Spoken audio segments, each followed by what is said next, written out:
So excited to have our first session. We're really honored to have really special guests and friends from South Africa. One of my personal mentors and inspirations, Professor Marian Keim and her colleagues Maureen and also Lyndon will be joining us today and sharing the presentation on the greatness of mentorship, heart, soul, and spirit, sort of frame our day and get us going. Just briefly on Marian is a professor of sport development and peace at the University of Western Cape in South Africa and chairperson of the Foundation for Sport Development and Peace and an advocate of the High Court. She's been very involved with many initiatives and projects, and it's a long list of amazing leadership roles. And particularly she's a part of the Olympic Education Commission for the International Olympic Committee, and then serves in various advisory roles to the Ministry of South Africa and their sport work. And so just an amazing leader in the sport for development space and the Olympic movement and in all aspects of sport and peace and social change. And we have our colleagues. We have Dr. Lyndon, who's the Chief Director of Sport and Recreation for the province of the Western Cape Provincial Government. Also part of the Advocate of the High Court and has a doctorate in philosophy and exercise and recreation from the University of the Western Cape. And then we have Warren Lucas, amazing individual and great spirit, who's on the, who's a medical research council. He's doing his PhD in exercise science and is passionate about youth development through sport, networking, life skills, and engagement. So without further ado, Marian and I are really honored and so happy to have Marian and her colleagues with us today. So we're going to go ahead and turn it over to Marian and I'm looking forward to hearing from you. Thank you so much, and the pleasure is really ours. So very warm wishes from a very cold and icy Cape Town in winter to all of you, and really thank you for having us, and Aaron and David, Matt, and Mary. And you know, Eli is such a networker. He really brings everybody together and makes us like the whole globe basically comes together now again in one of those seminars that he organizes. So it's amazing. Talking about mentorship, he is a mentor for all of us in terms of how one can network better and efficiently and bring really amazing people together. So thank you so much for having us. As Eli said, I'm at the University of the Western Cape, but I also chair an NGO. I was in the lucky position to have worked under Archbishop Tutu for 28 years as the chancellor of our university and still work with his daughter. In terms of mentorship and values, this is something that I really treasure for the rest of my life. The session today, the greatness of mentorship, heart, soul, and spirit, was actually looked at with a colleague of mine from Missouri, Professor Roy Tamashiro, and I said, what could I talk about a little bit because you don't have so much time. So we came up with that. And then subsequently, I actually found, and there are no coincidences, subsequently, I found the quote below after having had the title. So Nelson Mandela and Muhammad Ali had a very unique relationship. They met each other various times in 1990, the first time when Madiba came out of prison. And they had a special admiration for each other. And it was, I think, a shared understanding of values. It was a love for boxing. And also being two of the most amazing, greatest icons in the 20th century. So what Muhammad Ali said is what he will remember about Mr. Mandela, or Madiba, how we call him here, is that he was a man whose heart, soul, and spirit could not be contained and could not be constrained by racial and economic injustices, metal bars, or burden of hate and revenge. And what we have learned also in the country that I have been now for more than half of my life, 30 years in South Africa, is really teaching us about forgiveness on a great scale. So, Warren, you can continue. It is actually, when one looks at mentorship and what one would like to achieve, it's making a difference One doesn't even want to make a difference. One hopes to make a difference to somebody. And one of my favorite quotes is really that it is the difference that we have made in lives to others that will determine at the end of the day the significance of our lives.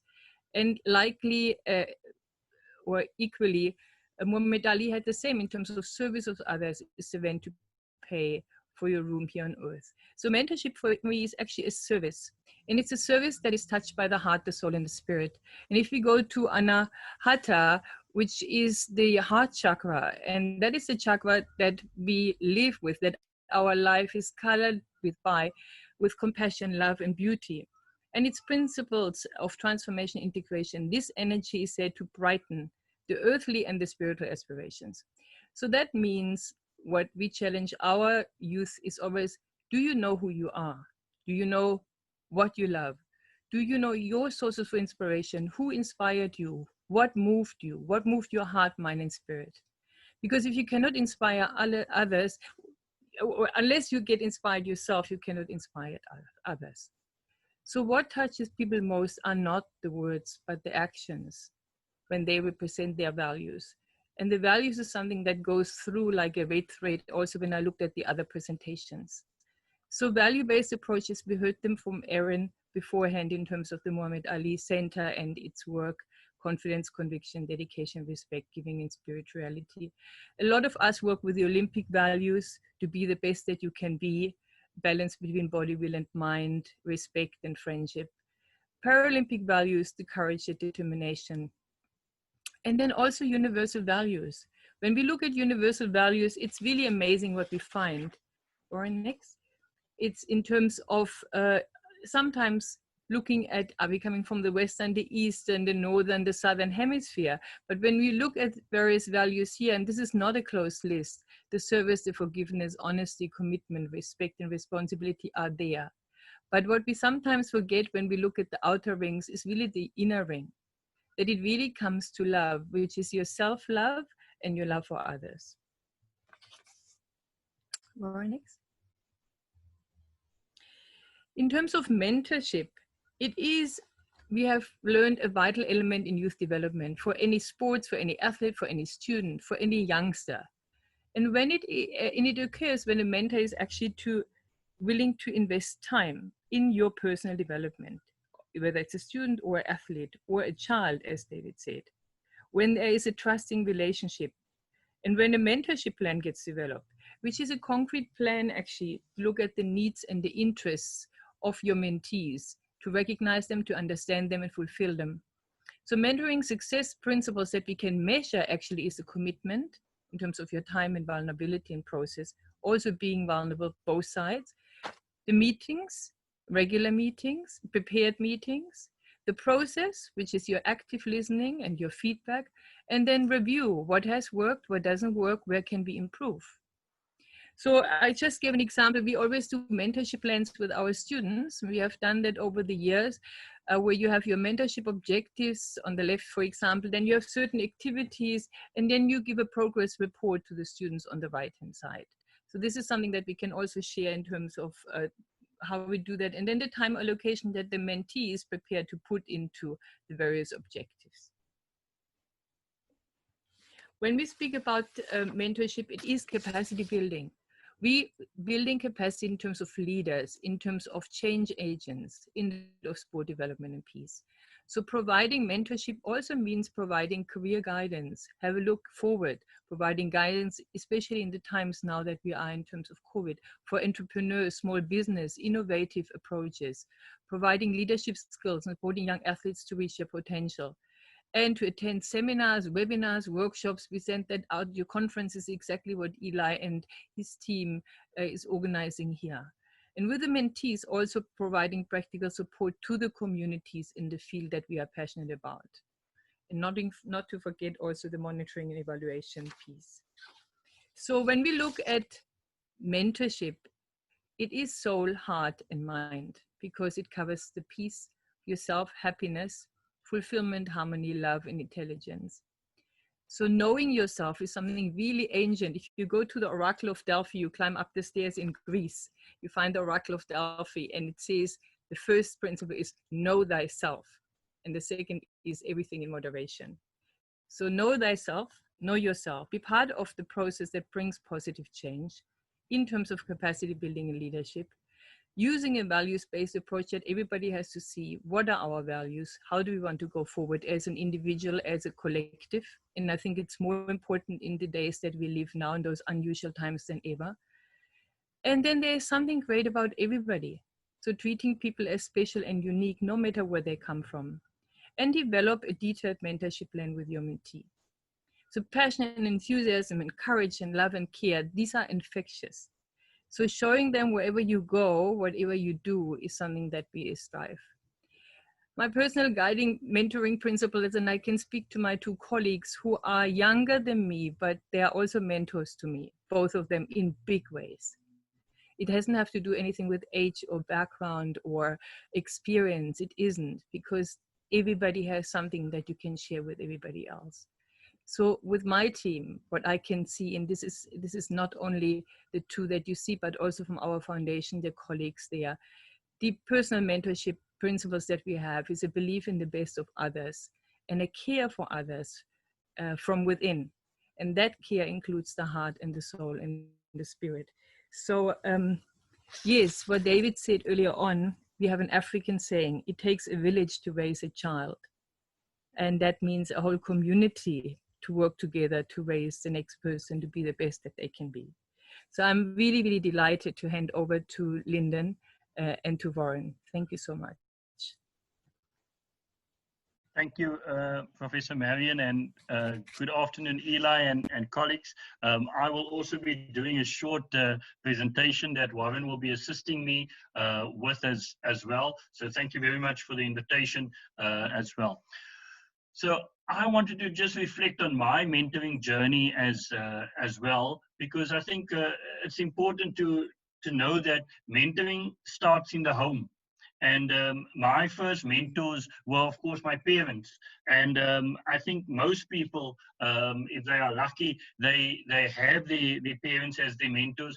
And of course, one of the first things that that we find out is what Professor Marion said earlier, that it takes a whole village to raise a child. And when one listens to your older cousins, your uncles and aunts, and they dispense wisdom freely, as they would if they want to give you a hiding, those are also mentoring when you have those discussions with them and you hear the tales, the stories that they tell about us, because in many cases, you actually don't realize that you are being mentored at that stage, because it is actually subliminal when they tell you an interesting story, and only as you go through life later on, you realize that is actually you being mentored. Warren, you can go ahead. In one of the aspects that I wanted to just talk about this afternoon to everybody is that my experience with mentoring is that you go through various stages in your life.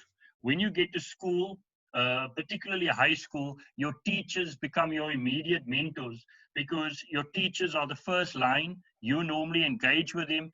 And what I've experienced in my life was that at an early age, some of the teachers recognized leadership qualities within me and started mentoring me. And I sometimes didn't understand what they were trying to do, why they were doing things, but because somebody was able to recognize some potential in me, I was then taken to adult meetings, teacher meetings, where I was asked to take the minutes. And at that stage, Eli and colleagues, I saw it as a chore. But I actually didn't realize by me having to take the minutes, I was being taught about administration, about things like motions, proposals, all of those minute-taking things. And today, I've been a government employee now for 22 years in a senior position, and I'm a better administrator because I was taught at an early age about the value of minute-taking and the ability to capture the essence of a conversation very crisply in those minutes. Thank you, Warren.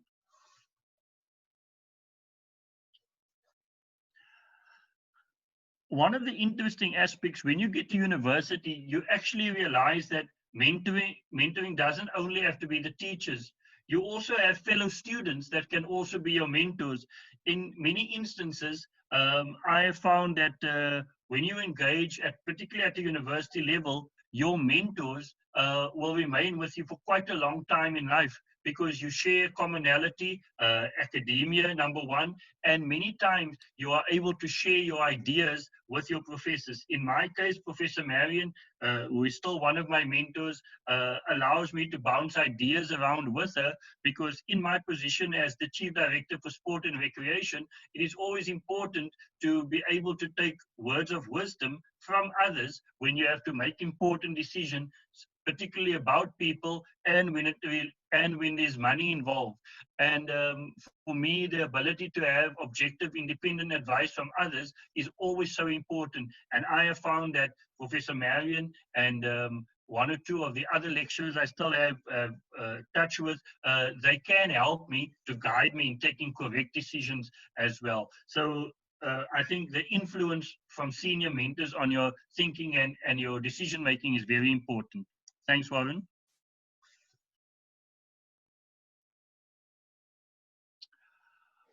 I've also found that in life, many of the people that I know, adult people, did not have the opportunity to have an education in South Africa.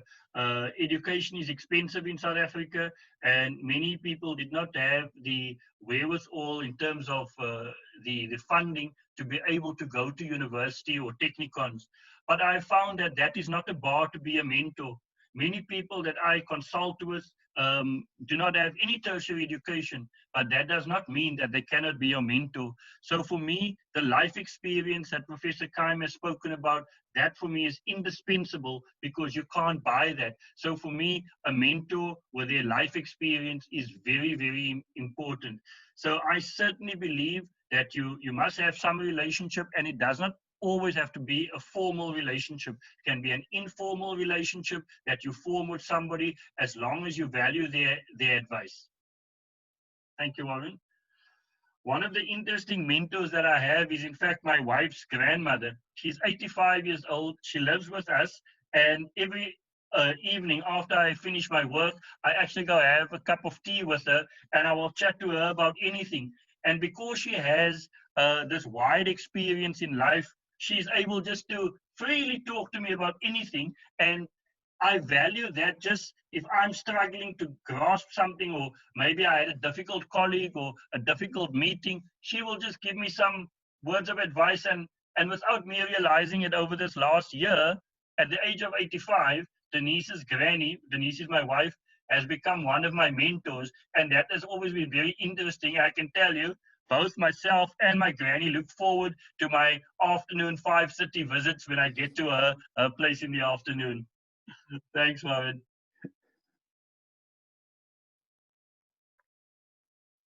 So just from my side, nurture the relationships that you have with your fellow students, with your lecturers, and with your family, because as I said, mentoring doesn't have to be formal at all. I see my time has run out, but I'll please hand over to Warren. I've said what I needed to say. Thank you very much, Eli. Oh, thank you, everybody. My name is Warren Lucas, and I am a mentee of Professor Marian Kaim and Dr. Lyndon Boer. And as a result of being mentored, I am privileged to become and be a mentor myself to other aspiring youth. As a young person, I have been a gymnast my whole entire life. I coach gymnastics, and I often do a lot of exercise science research in gymnastics. It is my passion because in this sport, I've learned how to balance and be strong and to take things not so seriously, because falling is inevitable, but it's in how we get back up. That is the most important lesson in life that I've picked up. So I've provided a little bit of a timeline. Marion and Lyndon, I'm sorry for some of the embarrassing pictures from the past 10 years, but that's how long I know Professor Kaim and Dr. Lyndon Boer. So as a third year student in 2010, Professor Marian Kaim took me for some sport development studies. And I was a third year in sports science. And this is the United Nations Secretary General, Mr. Wilfred Lemke at the time, that came down to Cape Town to give us a very fantastic conference. And this is when I was first exposed to sport development. Then in 2013, 2014, 2015, I started working at the Western Cape government with, at the time, Advocate Lyndon Bower. Now he's Dr. Lyndon Bower. And both of us have SA team colors, him in chess and me in gymnastics. And then in 2016, Lyndon graduated with his PhD when I graduated with my master's. And this was another fantastic day for us as mentors and mentees. In 2017, I was able to represent South Africa in Spain as I did some preventive medicine work. This was fantastic. And when I came back, I hit the ground running with creating the Youth Network for Sport Development and Peace. And these are some of the youth that I mentor at the moment. And together we have this organization where we collectively include young people in sport development and peace and stay connected in that way. Last year, I started my PhD, and I'm really excited to finish up in about 2.5 years' time. Please keep checking in with me and making sure that I'm still alive and not crying big crocodile tears, because the PhD is very difficult. However, with the guidance of my mentors, I am able to step up to the plate and follow through with that. And this is a brief history of the last 10 years for me. In our times together, I've been able to join Marion and Lyndon in a variety of different events. And these are some of the memories that we've got together. And this picture here, specifically in the middle, was taken earlier this year before the COVID-19 lockdown, where I've got a group of students at the Exercise Teachers Academy in Rondebosch. And right next to me here, Aletha is one of my previous students who joined me in leading this group in a group exercise instructor session. And then Marion has also joined me as I have become the president of Cape Town Gymnastics, and Marion was one of my keynote speakers at this fantastic event last year. And then we've also got Professor Christo de Koning. Some of you guys might know him because of his monitoring and evaluation expertise. I carry on with my youth mentorship through a variety of different platforms and gymnastics, the Sport Development Foundation, and my day-to-day life is typically what it looks like every day. And I've got some anecdotal advice for anyone that's listening. If you are a young mentor, because it can be difficult sometimes, because we always feel like we don't have enough of the goods to, you know, carry the voice of mentorship and leadership. So I've got 5 key points that I want to leave you guys with.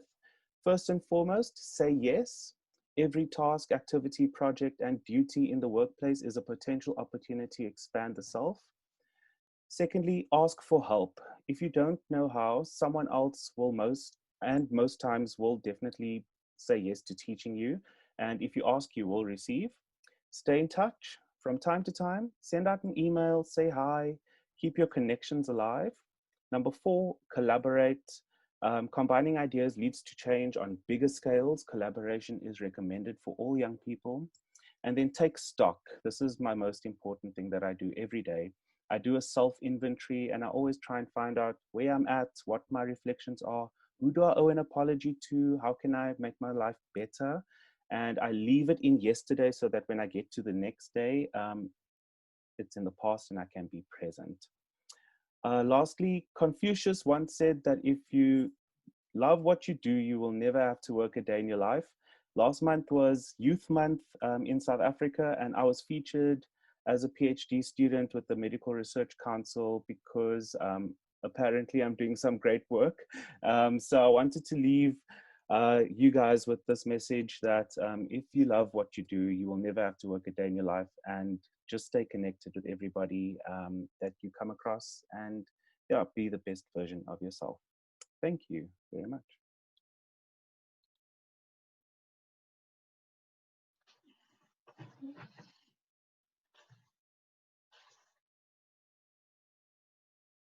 And that's us.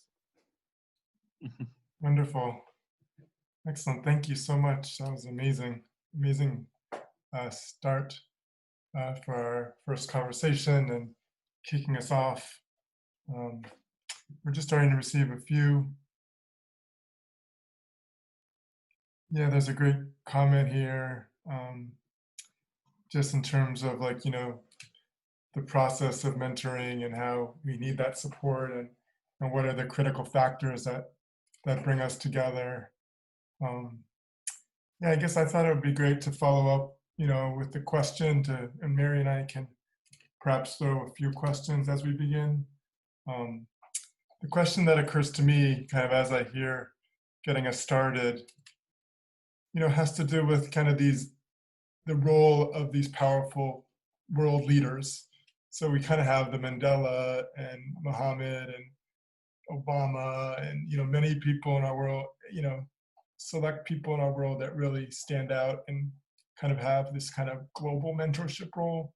And then there's also different, other types of mentorship as well. But I guess I'd love to hear your thoughts on kind of these, like the power that these global mentors have and kind of what that means and how that relates to these frameworks you've introduced. Because like the Mandela and the Muhammad and others, and how do they kind of engage in a really, because there's a micro level, the macro level. So I just thought I'd share that question to see your thoughts.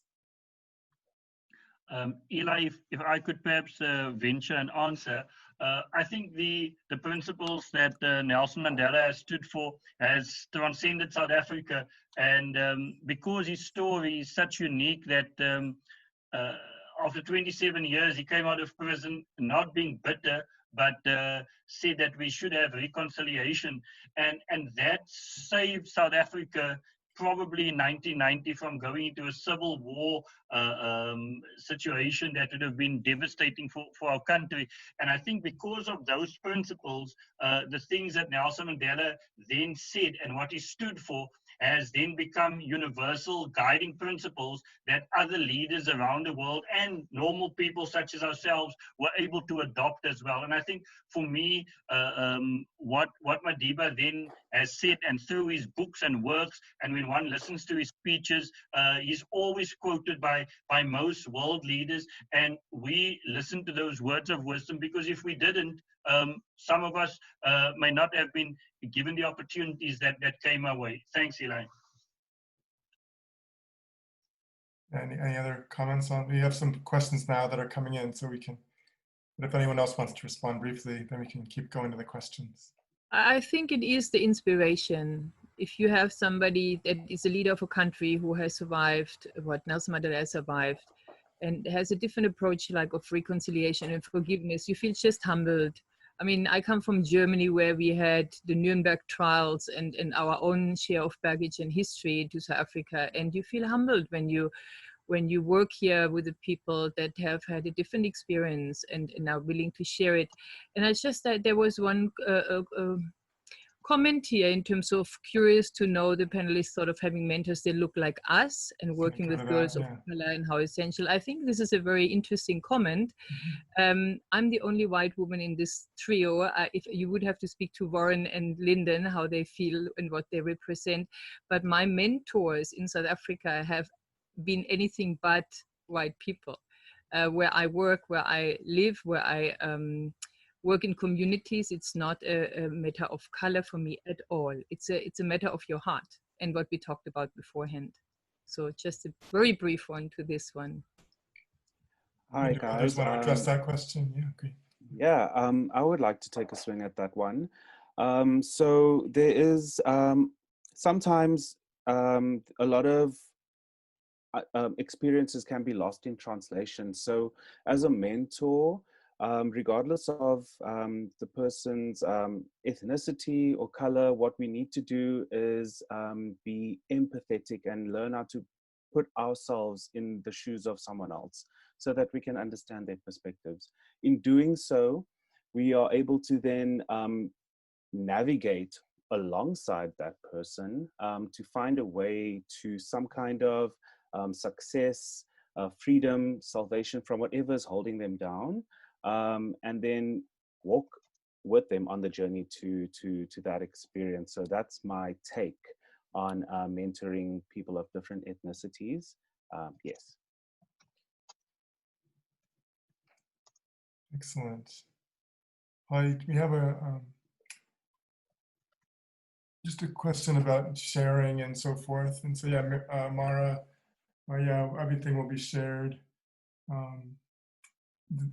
Follow-up question from Mara has to do with recommending resources on mentorship. So maybe, yeah, it's a great question, like, good books or good resources. What would be something you'd really suggest everyone get their hand on to kind of keep us engaged in this? The question Mara has is the ages of 12 to 17, but yeah, that's a really great question. So thank you, Mara. It's just wonderful to hear your thoughts on that question. Eli, there's recently been a book that has been released, and I will send the book's name and details to you. One of the authors have studied a group of lion cubs and how they have grown up in a particular setting in Africa, and they've used some of the principles of that lion cubs and then set it out in a mentoring book. And I thought that book for me was very useful, which I read in December. And I will certainly send you the name through Marion later on of that particular book as well. So that book has helped me with a younger mentoring, but I'm not aware of books specifically geared for 12 to 17, but certainly I'll look into that as well. It's this one. Yes, Fundamentals for effective fundamentals for effective mentoring, raising giant killers. Also, there is a leading Madiba one and different ones. But I would like to make a suggestion as a way forward also to compile a list, because it's not us that have all the information. But I think with so many people here online and the people that I will still speak, to compile a list of mentorship material, which could also consist of videos, because I know of a lot of videos that would display mentorship in different ways. Videos, publications, reviews. I think it would be great to do that as one of the follow-up activities. I've invited. Yeah, go ahead, Mary. Yeah, I was going to say too, in terms of other just resources that I was thinking of, is there is a website called Teaching Tolerance. And if any of you are familiar with that, they have a lot of resources on there for working with kids of all ages. A lot of it is classroom stuff for teachers, but there's a lot of activities for students. And I think that gives some opportunities for teachers to sort of hone their mentoring skills. But it's called Teaching Tolerance, and you can just go online and find them. I invited David up.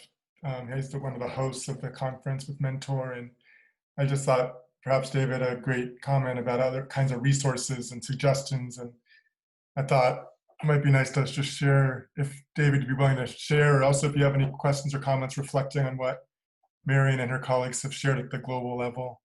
Sure.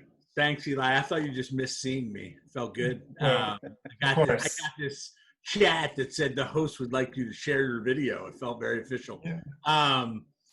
Yeah, I mean, to Professor Marion's point, the entire purpose of mentoring.org and of Mentor over the last 30 years is to compile resources. It will not answer all questions, I can assure you of that.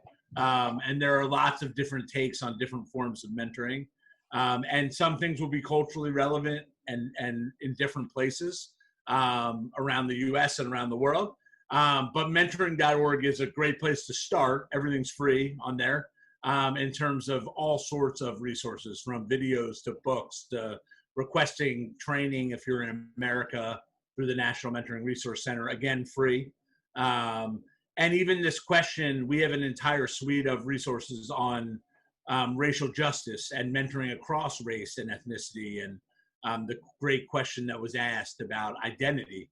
I think, to both Professor Marion's point and to Dr. Warren's point about, sort of identity and mentoring, I think one of the things we really focus on around mentoring, and I think the American mentoring movement has done a lot of this, is this focus on one mentor. And yeah, it would be great if there was this one mentor in everyone's life who loomed large and was everything.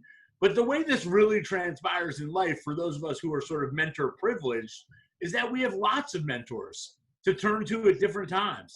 And if we're lucky, some of them do share our identity and some of them don't. I mean, that's the best way to learn.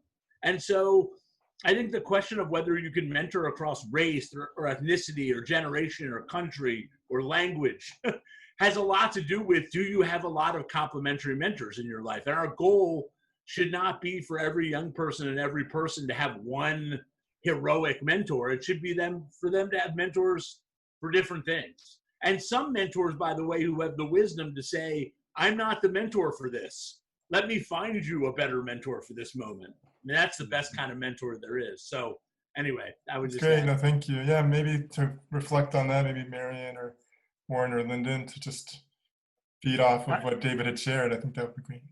Yeah, I actually agree with David wholeheartedly. I think that for me, I've got mentors from all parts of my life. You know, one or two of the guys from teachers at high school, I still, when I go back home, pick up and find out how they're doing. And you're still able to chat with them because they have the same background as you do. But as you go through in life, whether you're in business, whether you're in government, or whether you're an athlete, or whether you're part of any team, you will have different mentors, people that have different experiences that can come together. So I don't think you can have too many mentors, as Monica McNeil has asked. I think it's as you go through life, you meet people and you gain and absorb information and life experiences. So just as I've got many young people that I mentor, so do I have on a vertical level other people that I can call when I want to chat a bit about something as well. Thanks, Eli. I definitely agree with Lyndon as well. I must tell you all, it was very difficult to select the photos for that presentation because every mentor or mentee I have, I try and grab a picture. So I had to go through lots of photos to just get it onto one presentation. But I do agree, there can never be too many mentors. But as a young person that is still developing, I do have key mentors that I go to for certain things. And if I need further advice, I seek further advice beyond those mentors as well. I think I agree with all three, including our David as well. Sometimes there is a little bit of a hurdle to ask for advice of young people to other people or older people. I think the key is really to build up that trusting relationship, both sides. And that means really you can call when you need to. Sometimes obviously we have the mentorship plan, but there are things that come up, and if it needs to be talked after hours or emergency in other sense, then there is somebody there for you. And I think that is really just good to have, that you know there is always somebody there in case you have a crisis, and you can always have a crisis both ways, mentor or mentee. And one thing, if I could add, is for those of us who are more veteran in all this, you're never too old to have a mentor. You are never too old. Oh well, I'm too old. No, if you think you're too old to have a mentor, I would respectfully disagree with that. No matter what stage we are in life, there's always room and there's always space for us to have someone that we look to. I think we're still receiving one of the questions I also want to have a couple questions that I have. One of the questions I also wanted to talk about, especially as it relates to the sport for social change, the sport for development, the sport and human rights movements, is kind of how does this infusion of mentorship really push the movements forward? You know, what is it that dropping in and making sure mentoring is really key to social change through sport? Like, what is that going to end up doing? So perhaps, you know, in 5 to 10 years, you know, if we're really keep engaging and infusing mentorship, like how do you see that really transforming and having impact in the space of the sport and social, and just even sport in general, but particularly the sport for social change world? Eli, if I can take a stab, one of the things that I've noticed is that young people in South Africa, ages 18 to 19, are already being offered professional contracts in rugby, in football, in some of the bigger sports as well. And what you find is that if those people, those young athletes who are now stars and celebrities, if they are not mentored properly, you'll find that by the age of 25, 26, their careers are done, and the salaries and money that they may have made is also done, because they would have spent it on all those other things, fast cars and booze and the rest. And we've had an instance here with one of our Springboks, which is a world champion rugby team. That guy went from being a Springbok to being an ordinary construction worker on a farm, and that meant that in his life, the mentoring that he should have had failed, because he should have been able to capitalize on where he was as a top South African Springbok. So I do think mentoring is important for sport. It's important for social change. And I know that in my life, I played chess for South Africa at the highest level. I played at the Olympiads. And for me, having had the ability to speak to older players, they would tell you, make sure your academic life comes first. Make sure that you do whatever you need, because you must have a life beyond sport. And I think that for me was the important one, because whatever you accomplish in life, you must be able to fall back on things. And I think that is where the mentoring for me as an athlete came in. Thanks, Eli. I would like to add more recently, oh, it's raining so hard, I don't know whether you hear it. More recently, mentorship creates safe spaces, and we do need safe spaces in sport. There's been so many human rights abuses, or with coaches and children, and that come forward only lately. So if there is proper mentorship, then there is trust to actually tell human rights violations, that there is trust to believe victims, and it's really, it's vital. It's vital in both ways. So the whole aspect, I think, in sport that is very much undercover in a lot of countries still, could be very much affected if there was more mentorship, planned mentorship, organized mentorship, and more development of young people through mentorship. Wonderful, thank you. I think we have a few more minutes for any comments. We're still seeing a couple folks sharing. I think we're still getting used to the chat and the Q&A. David has popped back on. I don't know, David, would you like to share? Well, I was just going to add to the comments that were made about sport. I think we sort of come at this two ways, right? There's sort of intentional mentoring where it's like, you are my mentor and you're in a mentoring program. And then there's mentors and mentees walking throughout the world. And sport is such a natural binding proposition to mentoring opportunities, but they're not all positive, right? I mean, we've all had bad coaches, traumatic mentoring experiences with coaches. And so I think because sport and coaches loom so large as an influential force in young people and all people's lives, I think they have the opportunity to do that with a mentoring mindset and to do that with a developmental mindset or not. And so when they do it with a mentoring and a developmental mindset, to your point about what's different 10 years from now, we have totally different citizens, totally different models of masculinity and femininity and everything in between, but they are models writ large. And so we're just missing huge opportunities when we don't use sport as a powerful force for positive development, for positive mentoring, and it's just there for the taking. It's a lag, not a lead, when it comes to mentoring if we don't do it right. Excellent. Any just final remarks? We have just a couple minutes before we're going to transition, and this has been an amazing session.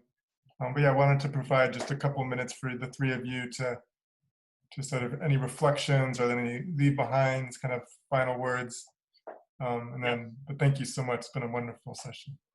Eli, thank you very much also to you and your team. And just from my side, you know, because I've been in government now for about 22 years, it's great also having had mentors along the way in my workspace and in my personal space as well, because I'm able to then look to see what I can receive, but at the same time also give back to those that are entering the workplace, as it were, now. So for me, mentoring, very, very important aspect. Nurture those relationships, experience the relationships by sitting down, having a cup of tea and coffee. And as Professor Marion said, it's a safe space because we don't always want to be able just to take decisions because this is what we need to do. Sometimes you need to consult, and sometimes you need that objective voice that can tell you, Lyndon, have you thought about that? Have you thought about this? And then those different viewpoints from the mentor, because it's a safe space and the person, he or she would have no agendas. That person would just give you options that you should be able to consider. So that's been my experience.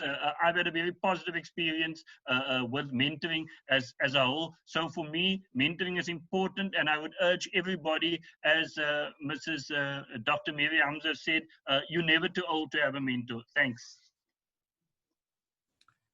Awesome. And I just also wanted to actually express my gratitude to Lyndon and Marion as well.